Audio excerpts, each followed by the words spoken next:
I don't know as I've ever seen the Cape Crusader done this way.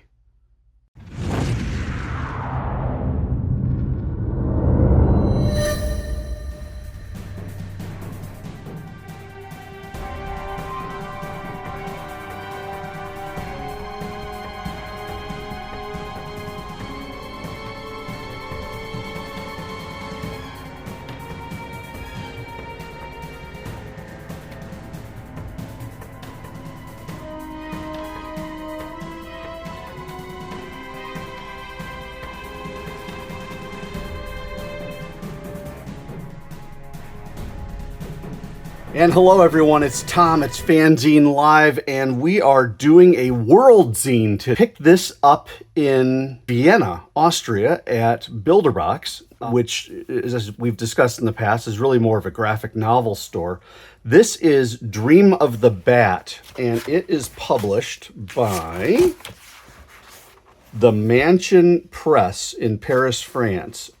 This is going to be an interesting conversation because it is a gorgeously put together book that is done by, actually, I think they said two Americans.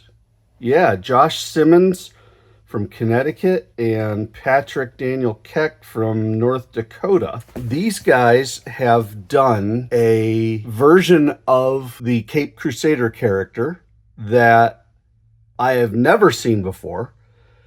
And as you can tell, they kind of take it to the extremes of the interpretation of that character. And truthfully, I'm not sure that this could have been published in the US. And as you can see, I've got a handful of bookmarks in here because I'm going to have to be very, very careful about what I show you folks because I don't want to run afoul of YouTube.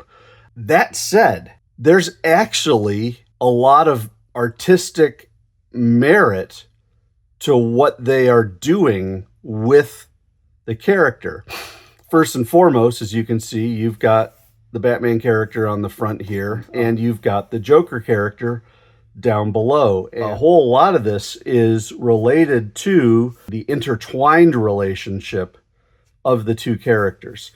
But we'll start, and so I'm only going to show you just a few pages. Again, I've got to be careful on this one. We'll start with the beginning, and as you can see, there is a real underground vibe to this. The Batman character is indeed full of angst and anger and stress. It plays out all the way through. And if you're into this stuff, it doesn't get much better.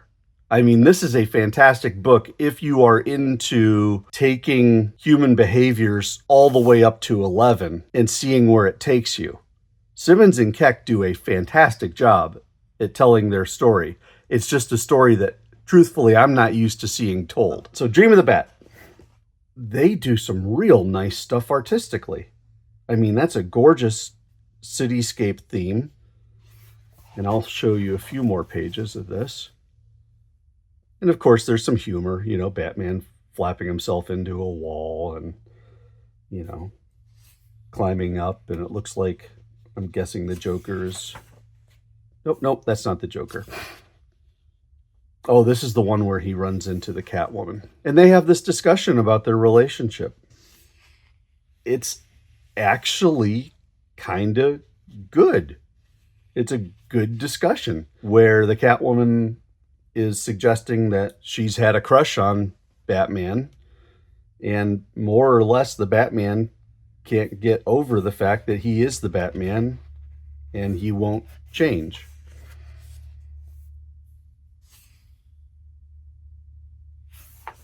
Language is often not great. The violence level is often not great, but it is what it is.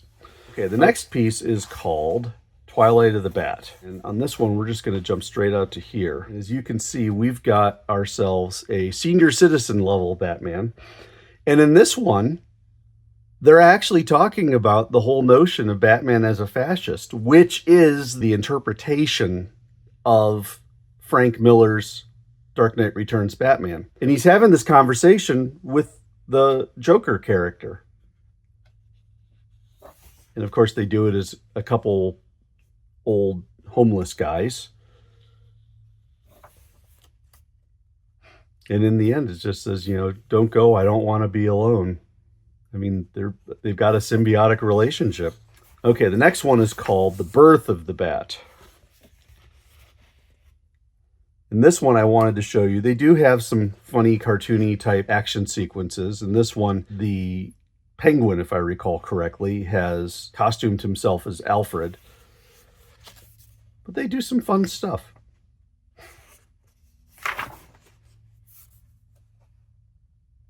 And again,